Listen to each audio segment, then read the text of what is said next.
Assalamualaikum warahmatullahi wabarakatuh. Saya Muhammad Ataul Muhid dengan NIM 63012300054 kelas 1B Perbankan Syariah akan meresum materi bab 7 sampai bab 13. Materi bab 7 yaitu konsep income distribution dan kemiskinan. Pengertian distribusi pendapatan. Distribusi pendapatan adalah tentang bagaimana pendapatan atau kekayaan ekonomi dibagi di antara warganya. Wajar bila pendapatan distribusikan secara merata kepada semua orang yang benar-benar membutuhkan dan dapat sasaran. Dengan demikian, tidak ada kesenjangan yang tajam antara si kaya dan si miskin. Faktor yang mempengaruhi distribusi pendapatan dalam Islam, pendidikan adalah faktor yang sangat penting dalam menentukan distribusi pendapatan. Semakin tinggi tingkat pendidikan seseorang, kemungkinannya untuk mendapatkan yang lebih tinggi. Keterampilan individu yang memiliki keterampilan atau keahlian yang langka atau dibutuhkan dalam pasar kerja akan cenderung memiliki pendapatan yang lebih tinggi. Teknologi. Perkembangan teknologi dapat mempengaruhi distribusi pendapatan dengan mengubah tuntunan pasar kerja. Faktor yang mempengaruhi distribusi pendapatan dalam Islam, globalisasi. Perdagangan internasional dan investasi asing dapat mempengaruhi distribusi pendapatan. Beberapa studi menunjukkan bahwa globalisasi dapat mengurangi ketimpangan dalam distribusi pendapatan. Kebijakan pemerintah dalam bidang pajak, subsidi, dan regulasi juga dapat mempengaruhi distribusi pendapatan di suatu negara. Struktur ekonomi. Negara yang memiliki sektor ekonomi yang berkembang dengan baik dan diversifikasi cenderung memiliki distribusi pendapatan yang lebih merata. Tujuan distribusi pendapatan dalam Islam yaitu tujuan dakwah dalam distribusi pendapatan dapat dilihat dari penyaluran zakat. Tujuan pendidikan secara umum dalam perspektif ekonomi Islam adalah mendidik akhlak al-karimah seperti suka memberi dan mengutamakan orang lain. Tujuan sosial memenuhi kebutuhan kelompok yang membutuhkan dan menghidupkan prinsip solidaritas, mengutamakan ikatan cinta dan kasih sayang di antara individu dan masyarakat. Tujuan ekonomi mengembangkan dan membersihkan harta baik dalam bentuk infak, sunnah maupun wajib. B. Kemiskinan. Beragamnya kebutuhan manusia yang tidak hanya meliputi kebutuhan dasar menjadi indikator melebarnya definisi kemiskinan. Kemiskinan pertama-tama lebih sering ditempatkan dalam konteks ketidakcukupan pendapatan dan sumber daya dalam rangka memenuhi kebutuhan dasar. Indikator kemiskinan versi Badan Pusat Statistik di Indonesia BPS melihat indikator kemiskinan berdasarkan pada kebutuhan akan kalori per hari sebesar 2100 kalori atau serta pengeluaran non makan lainnya. Versi BAPPENAS. Kurangnya sandang pangan dan perumahan yang tidak layak. Terbatasnya kepemilikan tanah dan alat-alat. Versi Bank Dunia, kepemilikan tanah dan modal yang terbatas. Saran dan prasarana yang dibutuhkan. Perbedaan sumber daya manusia dan sektor ekonomi. Selanjutnya versi BKKBN, Undang-Undang Nomor 10 Tahun 1992 memberikan batasan tentang keluarga sejahtera, yaitu yang dibentuk berdasarkan perkawinan yang sah, mampu memenuhi kebutuhan hidup, spiritual, dan materi yang layak. Faktor penyebab kemiskinan yaitu rendahnya taraf hidup disebabkan oleh rendahnya tingkat pendapatan, rendahnya rasa percaya diri, terbatasnya kebebasan, kondisi terisolasi, bencana alam, kemiskinan yang mengikuti pola siklus nelayan dan petani tanam pangan. Upaya penanggulangan kemiskinan. Program penanggulangan kemiskinan tertinggi yang langsung ditunjukkan pada masyarakat miskin di desa tertinggal. Program pembangunan prasarana produk desa tertinggi. Program pembangunan yang menekankan pada pendekatan wilayah. Program pembangunan desa kota terpadu. Tindak lanjut program penanggulangan kemiskinan di pedesaan. Program penanggulangan kemiskinan. Program daerah mengatasi dampak krisis ekonomi. Guna menggerakkan prinsip pembangunan yang partisipatif tersebut, maka yang paling penting sesungguhnya terletak pada unsur pelaksanaan, yaitu pada aspek koordinasi pembangunan. Materi bab 8 yaitu bentuk pasar dan pasar persaingan. Pengertian pasar. Secara umum, pengertian pasar adalah sebagai tempat bertemunya pembeli dan penjual untuk melakukan transaksi jual beli barang dan jasa. Sedangkan arti pasar adalah suatu tempat di mana pada hari tertentu para penjual dan pembeli dapat bertemu untuk jual beli barang. Bentuk-bentuk pasar. Bentuk-bentuk pasar berdasarkan karakteristik. 1. Monopoli, 2. Oligopoli, 3. Persaingan sempurna, 4. Monopsoni, 5. Persaingan tidak sempurna, 6. Monopolistik, 7. Pasar tidak terorganisir. Karakteristik pasar persaingan. Pasar persaingan adalah situasi di mana banyak penjual dan pembeli berinteraksi dalam sebuah pasar tanpa ada pengendali tunggal atau dominan. Dalam pasar persaingan tidak ada suatu penjual atau pembeli yang memiliki kemampuan untuk mengendalikan harga atau kondisi pasar. Persaingan yang kuat antara pelaku ekonomi dalam pasar ini dapat menghasilkan harga yang efisien dan keuntungan yang tipis bagi penjual.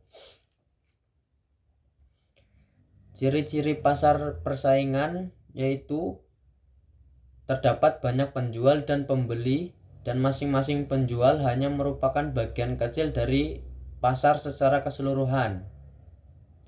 Barang yang dihasilkan bersifat homogen, artinya barang yang diproduksi oleh seorang produsen merupakan barang distribusi sempurna dari barang yang sama yang diproduksi oleh produsen lain.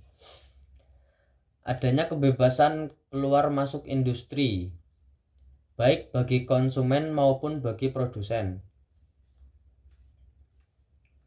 Kriteria pasar persaingan dalam Islam.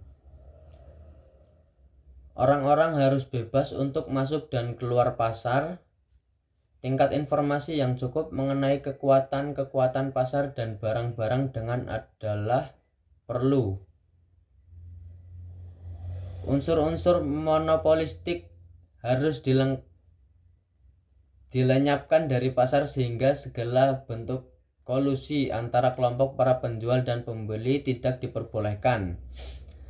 Setiap penyimpangan dari kebebasan ekonomi yang jujur seperti sumpah palsu, penimbangan yang tidak tepat dikecam oleh ajaran Islam. Kelebihan pasar persaingan yaitu harga barang dan jasa yang dijual ditentukan oleh semua penjual dan pembeli secara bersamaan dan umumnya harga cenderung stabil. Harga didasarkan pada transaksi tawar atau penjual dan pembeli. Penjual dan pembeli bertindak bebas dalam transaksi pembelian. Membeli barang yang diinginkan dan dari pabrik manapun yang diinginkan. Mampu mendorong efisiensi dalam produksi. Dalam pasar yang bersaing sempurna, penjual tidak perlu memasang iklan untuk promosi. Kekurangan pasar persaingan. Pembeli mengalami keterbatasan dalam memilih barang atau jasa karena produk yang dijual adalah sama dan kualitasnya sama.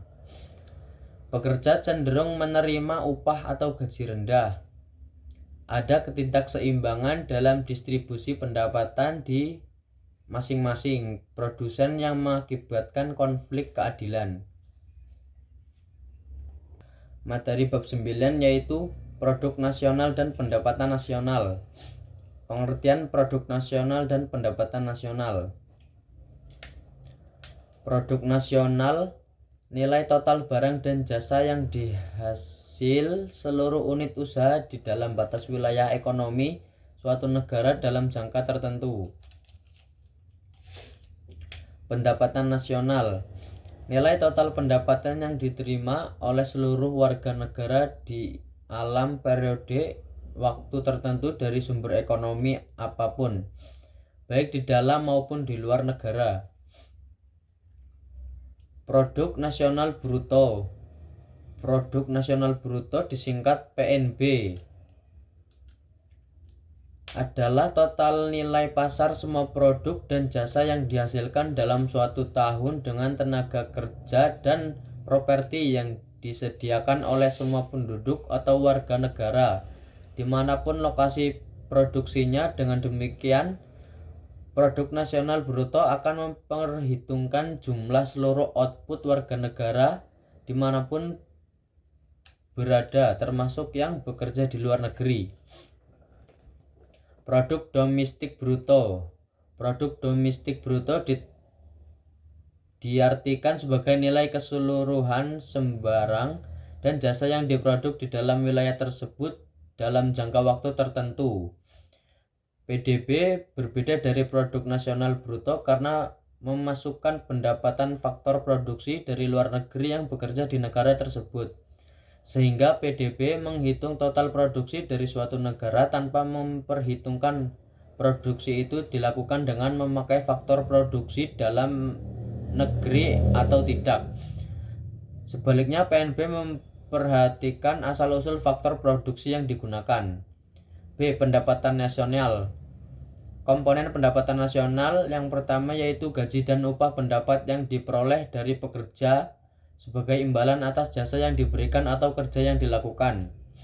2. Pendapatan sewa pendapatan yang diperoleh pemilik faktor produksi berupa tanah, bangunan, atau alat-alat produksi yang disewakan kepada pihak lain.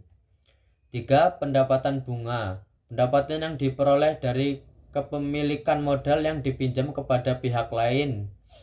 4. Pendapatan laba pendapatan dari kepemilikan perusahaan atau bisnis yang diperoleh sebagai bagian dari keberhasilan perusahaan. 5. Penerimaan transfer pendapat atau diperoleh transfer subsidi atau bantuan pemerintah. Faktor-faktor yang mempengaruhi pendapatan nasional yaitu sumber daya manusia, kualitas dan kuantitas tenaga kerja menentukan produktivitas ekonomi dan pendapatan nasional. Teknologi dan inovasi.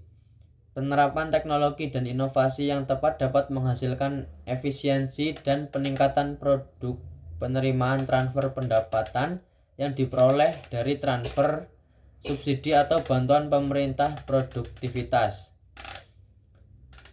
Pembentuk modal, peningkatan tingkat investasi dalam membentuk modal infrastruktur dapat meningkatkan pendapatan nasional. Perdagangan internasional, ekspor dan impor memiliki dampak signifikan pada tingkat pendapatan nasional sebuah negara. Hubungan antara produk nasional dan pendapatan nasional. 1. Produk nasional menjadi sumber pendapatan nasional. 2. Pendapatan nasional mencerminkan nilai total produk yang dihasilkan negara. 3. Pertumbuhan produk nasional mendorong peningkatan pendapatan nasional dan kesejahteraan masyarakat. Metode pengukuran pendapatan nasional. 1. Pendekatan produksi. 2. Pendekatan pendapatan. 3. Pendekatan pengeluaran. Kegunaan analisis pendapatan nasional. Perencanaan ekonomi memahami struktur perekonomian dan memperkirakan perubahan kebijakan yang diperlukan untuk mencapai pembangunan ekonomi yang berkelanjutan. Pemantauan pertumbuhan ekonomi, alat untuk memonitor pertumbuhan ekonomi dan melacak apakah kebijakan pemerintah efektif atau tidak dalam menggerakkan perekonomian. Pengambilan keputusan, analisis pendapatan nasional membantu dalam mengambil keputusan ekonomi, baik itu di tingkat individu maupun pemangku kepentingan lainnya. Tantangan dalam mengukur pendapatan nasional dan produk nasional. Yang pertama yaitu keakuratan data. Pengumpulan data akurat dan tepat waktu menjadi tantangan dalam mengukur pendapatan nasional. 2. Sektor informal. Pendapatan dari sektor informal sulit dilacak sehingga sulit menghitung pendapatan nasional secara menyeluruh. 3. Pertukaran barang jasa. Pertukaran barang dan jasa wilayah serta internasional diukur dengan akurat. Bab 10 yaitu sistem keuangan dan moneter. 1. Sistem keuangan. Sistem keuangan adalah suatu sistem yang terdiri atas lembaga keuangan, pasar keuangan, infrastruktur keuangan, serta perusahaan non-keuangan dan rumah tangga yang saling berinteraksi dalam pendanaan atau penyediaan pembiayaan pertumbuhan perekonomian. Jika terjadi guncangan, maka agen perekonomian dalam sistem keuangan yang sejak awal sudah dalam kondisi rentan akan mengalami peningkatan risiko yang dapat berujung pada risiko sistemik kepada sebagian atau seluruh sistem keuangan. Risiko sistemik adalah potensi terjadinya gangguan yang menular pada sebagian atau seluruh sistem keuangan karena interaksi dari faktor ukuran, kompleksitas usaha, keterkaitan antara institusi dan pasar keuangan, serta kecenderungan perilaku yang berlebihan dari pelaku atau institusi keuangan untuk mengikuti siklus perekonomian. Resiko sistem memiliki dua dimensi. Yang pertama, dimensi time series adalah dimensi runtun waktu yang menekankan pada bagaimana resiko dalam sistem keuangan berevolusi sepanjang waktu, termasuk evolusi yang mengikut siklus perekonomian. Yang kedua yaitu dimensi cross section adalah dimensi antara subjek yang mencerminkan bagaimana resiko terdistribusi dalam sistem keuangan pada suatu periode. Stabilitas keuangan. Stabilitas sistem keuangan adalah suatu kondisi yang memungkinkan sistem keuangan nasional berfungsi secara efektif dan efisien, serta mampu bertahan terhadap guncangan internal dan eksternal sehingga alokasi sumber pendanaan atau pembiayaan dapat berkontribusi pada pertumbuhan dan stabilitas perekonomian nasional. Materi yang ke-11 yaitu pertumbuhan ekonomi. Apa itu pertumbuhan ekonomi? Pertumbuhan ekonomi merupakan masalah perekonomian suatu negara dalam jangka panjang menuju keadaan yang lebih baik selama periode tertentu dan dapat dikaitkan juga sebagai keadaan kenaikan kapasitas produksi suatu perekonomian yang diwujudkan dalam bentuk kenaikan pendapatan nasional. Adanya pertumbuhan ekonomi merupakan indeksi keberhasilan pembangunan ekonomi. Teori pertumbuhan ekonomi klasik beranggapan bahwa suatu negara akan mengalami penurunan pertumbuhan ekonomi seiring bertambahnya populasi serta sumber daya yang semakin terbatas. Teori pertumbuhan ekonomi neoklasik menjelaskan faktor pertumbuhan ekonomi negara dapat stabil dengan 3 komponen penting yaitu tenaga kerja, modal, dan teknologi. Teori pertumbuhan Hardomart. Teori Hardomart ini mempunyai beberapa asumsi, yaitu perekonomian dalam keadaan full employment. Perekonomian terdiri dari dua sektor, yaitu sektor rumah tangga dan sektor perusahaan. Besarnya tabungan masyarakat proporsional dengan besarnya pendapatan nasional. Teori Schumpeter berpendapat bahwa sistem ekonomi kapitalis merupakan landasan pembangunan dan sistem ekonomi yang paling baik untuk menciptakan pembangunan ekonomi yang pesat. Pertumbuhan ekonomi di Indonesia telah menunjukkan perkembangan yang signifikan dalam beberapa tahun terakhir sebelum pandemi COVID-19. Indonesia mengalami laju pertumbuhan ekonomi yang stabil di sekitar 5% hingga 6% per tahun. Namun pandemi telah memberikan tantangan serius bagi pertumbuhan ekonomi global termasuk Indonesia. Upaya pemulihan ekonomi telah menjadi fokus utama pemerintah Indonesia. Langkah-langkah stimulus fiskal dan moneter dilakukan untuk mendukung pemulihan ekonomi, termasuk insentif bagi sektor usaha, program bantuan sosial, serta peningkatan investasi dalam infrastruktur. Sejumlah faktor mempengaruhi pertumbuhan ekonomi Indonesia seperti konsumsi rumah tangga yang kuat karena populasi besar, investasi dalam sektor infrastruktur. Faktor-faktor yang mempengaruhi pertumbuhan ekonomi di Indonesia. Yang pertama, PDB. Salah satu indikator penting untuk mengetahui kondisi ekonomi di suatu negara dalam suatu periode tertentu adalah produk domestik bruto. Menurut Badan Pusat Statistik atau PDB merupakan jumlah nilai tambal yang dihasilkan oleh seluruh unit usaha dalam suatu negara tertentu, atau merupakan jumlah nilai barang dan jasa akhir yang dihasilkan oleh seluruh unit ekonomi. 2. Ekspor. Ekspor adalah perdagangan dengan cara mengeluarkan barang dari dalam keluar wilayah Indonesia dengan memenuhi ketentuan yang berlaku. Eksportir adalah badan usaha baik bentuk badan hukum maupun tidak badan hukum termasuk perorangan yang melakukan kegiatan ekspor. Sering perputaran ekonomi adalah menjadi penting bagi kelompok perusahaan manapun untuk mampu memperoleh penjualan ekspor atau untuk bersaing secara efektif dengan impor yang tidak lagi harus melompati penganut proteksionisme.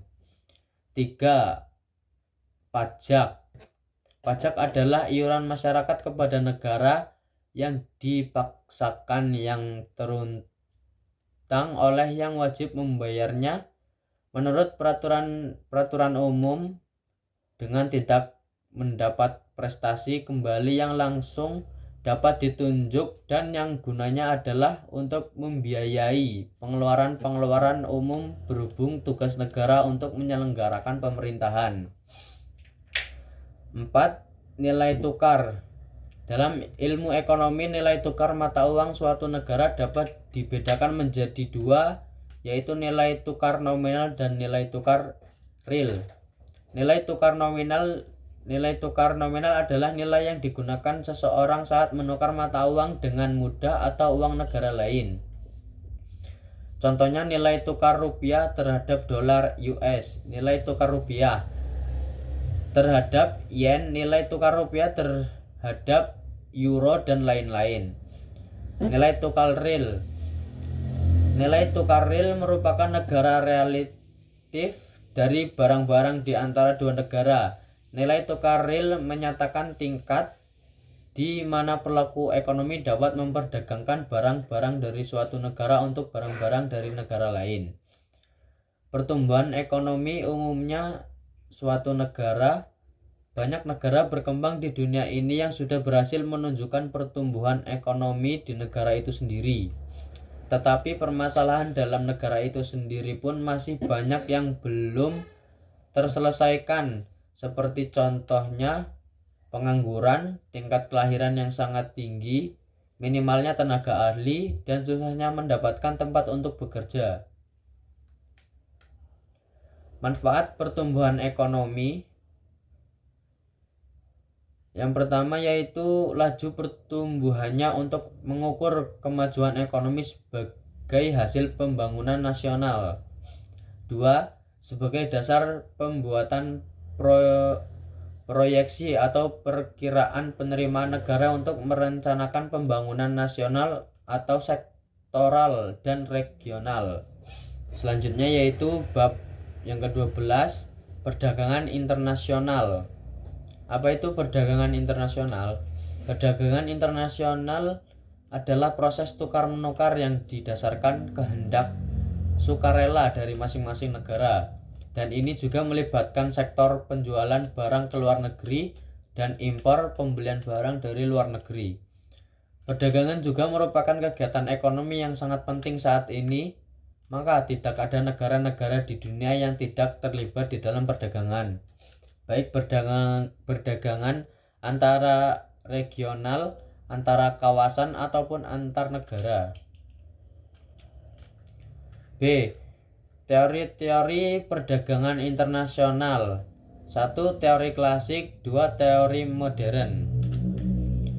Teori klasik ini dibagi menjadi dua, yaitu teori keunggulan mutlak dan teori keunggulan komparatif. Teori keunggulan mutlak atau absolute advantage ini dikemukakan oleh Adam Smith, yaitu setiap negara akan memperoleh manfaat perdagangan internasional karena melakukan spesialisasi produksi dan mengekspor barang jika negara tersebut memiliki keunggulan mutlak, serta mengimpor barang jika negara tersebut memiliki ketidakunggulan mutlak. Teori itu berdasarkan atas beberapa asumsi pokok, yaitu yang pertama, faktor produksi yang digunakan hanya tenaga kerja. 2. Kualitas produksi yang diproduksi kedua negara sama. 3. Pertukaran dilakukan secara barter atau tanpa uang. 4. Biaya transport diabaikan. Namun ada kelemahan dalam teori itu, perdagangan hanya terjadi dan menguntungkan kedua negara. Masing-masing negara memiliki keunggulan absolut yang berbeda. Bila hanya itu negara yang mempunyai lebih dari satu keunggulan absolut, maka tidak akan terjadi perdagangan internasional yang menguntungkan. Adapun beberapa kelemahan teori klasik, yaitu akibat perbedaan fungsi produksi tenaga kerja menimbulkan perbedaan produktivitas ataupun perbedaan efisiensi di antara negara-negara sehingga terjadilah perbedaan harga. 2. Perdagangan internasional tidak akan terjadi jika faktor produksi atau efisiensi di kedua negara sama, karena harga barang yang sejenis akan menjadi sama pula di kedua negara. 3. Kenyataannya, walaupun fungsi faktor produksi sama di kedua negara, ternyata harga barang sejenis dapat berbeda, sehingga perdagangan internasional tetap terjadi. Dalam hal ini, teori klasik tidak dapat menjelaskan mengapa dapat terjadi perbedaan harga di antara kedua negara walaupun fungsi faktor produksi sama. 4. Teori modern. Ohlin dapat menjelaskan mengapa perdagangan internasional tetap dapat terjadi walaupun terdapat kesamaan dalam faktor produksi di antara kedua negara. Teori modern, teori faktor proporsi. Teori ini disampaikan oleh Elie Heckscher dan Bertil Ohlins. Teori ini sering disebut teori Ohlin yang berbunyi bahwa perbedaan opportunity cost suatu produk antara suatu negara dengan negara lain dapat terjadi karena adanya perbedaan jumlah atau proporsi faktor produksi yang memiliki tingkat negara. Negara-negara yang mempunyai faktor produksi yang relatif lebih banyak atau murah akan melakukan spesialisasi dan mengekspor barang yang dihasilkan. Sedangkan negara yang mempunyai faktor produksi yang relatif lebih sedikit atau mahal akan mengimpor barang tertentu. C. Manfaat perdagangan internasional. Memperoleh barang yang tidak dapat diproduksi di negeri sendiri. 2. Memperoleh keuntungan dan spesialisasi. 3. Memperluas pasar dan menambah keuntungan. 4. Transfer teknologi modern. 5. Adanya perbedaan kemampuan penguasaan ilmu pengetahuan dan teknologi. 6. Adanya kelebihan produk dalam negeri sehingga perlu pasar buruh untuk menjual produksi tersebut. Materi bab 13 yaitu International Finance. Definisi keuangan internasional. Keuangan internasional mencakup studi tentang aliran dana, investasi, dan perdagangan antara negara-negara di seluruh dunia. Ini melibatkan transaksi keuangan, kebijakan moneter, kebijakan fiskal, dan interaksi antara mata uang. Ruang lingkup. 1. Industri multinasional. Industri multinasional ataupun MNC merupakan industri yang melakukan usaha di beberapa negara. Mereka dapat mempunyai pengaruh kokoh dalam politik internasional, sebab pengaruh ekonomi mereka yang amat besar bagi para politis, serta pula sumber keuangan yang amat berkecukupan untuk kedekatan publik serta melobi politik. 2. Arus dana internasional. Arus dana internasional adalah hubungan sebab akibat atau timbal balik antara transaksi perdagangan internasional. Barang dan modal sebagai salah satu faktor produksi akan menimbulkan arus modal internasional. Arus modal internasional terjadi karena ada negara yang memiliki banyak modal dan ada negara yang mengalami kelangkaan modal. 3. Pasar keuangan internasional. Pasar keuangan global tidaklah merupakan perihal asing lagi dalam hubungan ekonomi global, yang nyata merupakan bagian dalam bisnis finansial antara negara. Dengan terdapatnya pasar keuangan global pastinya memudahkan gerakan perputaran fals serta modal. 4. Keputusan investasi, yakni keseluruhan proses perencanaan dan pengambilan keputusan mengenai pengeluaran dan yang jangka waktu kembalinya dana tersebut melebihi 1 tahun atau berjangka panjang. 5. Pengendalian keuangan internasional. Pengendalian keuangan internasional adalah suatu proses yang melibatkan manajemen keuangan pada perusahaan multinasional atau investor yang beroperasi di berbagai negara. Kesimpulan, ruang lingkup utama dalam pengambilan keputusan manajemen keuangan internasional meliputi keputusan investasi, keputusan pendanaan, dan kebijakan dividen. Manajemen keuangan internasional adalah perencanaan, pengorganisasian, dan pengendalian keuangan dalam sebuah perusahaan multinasional yang beroperasi di seluruh dunia. Sekian dari saya, kurang lebihnya mohon maaf. Wassalamualaikum warahmatullahi wabarakatuh.